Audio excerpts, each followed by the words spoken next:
সংগঠনকে বুঝাবো, আমরা সংগঠনকে অর্গানাইজ করতেছি। খালেদ মোশাররফ ক্ষমতা দখল করেন। খালেদ মোশাররফ জিয়াউর রহমানকে বন্দী করলে জিয়াউর রহমানকে মুক্তির স্লোগানে ঢাকার রাজপথ প্রকম্পিত হয়েছিল সিপাহী জনতার বিপ্লব।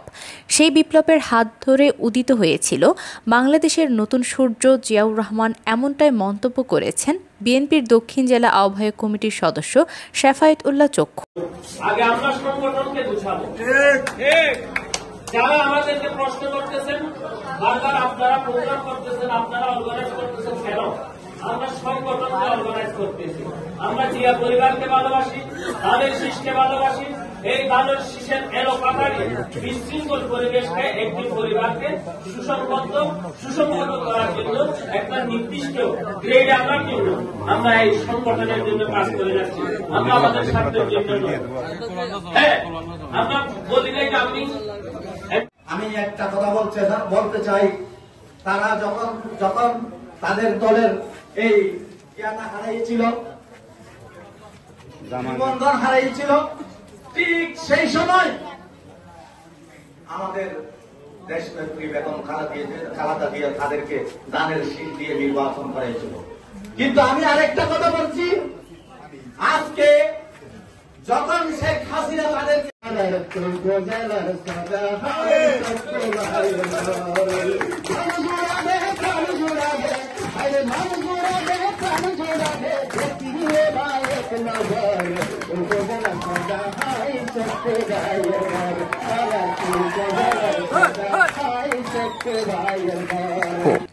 গতকাল সাতকানিয়া পৌরসভার ১ নং ওয়ার্ড বিএনপির উদ্যোগে বিপ্লব ও সংহতি দিবস উপলক্ষে এক আলোচনা সভায় তিনি এই মন্তব্য করেন। এ সময় বিএনপির আহ্বায়ক প্রার্থী নুরুল আফসারের সভাপতিত্বে প্রধান অতিথি হিসেবে উপস্থিত ছিলেন দক্ষিণ জেলা বিএনপির আহ্বায়ক কমিটির সদস্য শেফায়েত উল্লাহ চক্ষু। অন্যান্যদের মধ্যে বক্তব্য রাখেন এম এ রহিম, পৌরসভা বিএনপি নেতা আবুল হোসেন, হাজী নাসির উদ্দিন, জেলা যুবদল নেতা দিদারুল ইসলাম, নাজিমউদ্দিন মোরশেদ, জামাল হোসেন, জেলা স্বেচ্ছাসেবক দলনেতা আবুল হোসেন, মোহাম্মদ জামাল, নাজির উদ্দিন বাদশাহ, তহিদুল ইসলাম, শাহাদাত সহ আরও অনেকেই।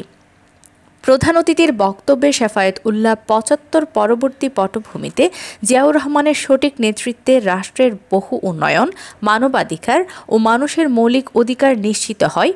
অনুরূপভাবে জুলাই বিপ্লব পরবর্তী সময়ে সামনের ফেব্রুয়ারিতে যে নির্বাচন অনুষ্ঠিত হবে তাহাতে বিএনপি ক্ষমতায় আসলে দেশের ভঙ্গুর অর্থনীতি, প্রশাসনিক বিশৃঙ্খলা, শিক্ষা ও স্বাস্থ্য ক্ষেত্রের শিল্প ও অর্থনৈতিক বিশৃঙ্খলা থেকে দেশকে সঠিক পথে ফিরিয়ে আনতে তারেক রহমানকে কঠিন চ্যালেঞ্জ মোকাবেলা করতে হবে।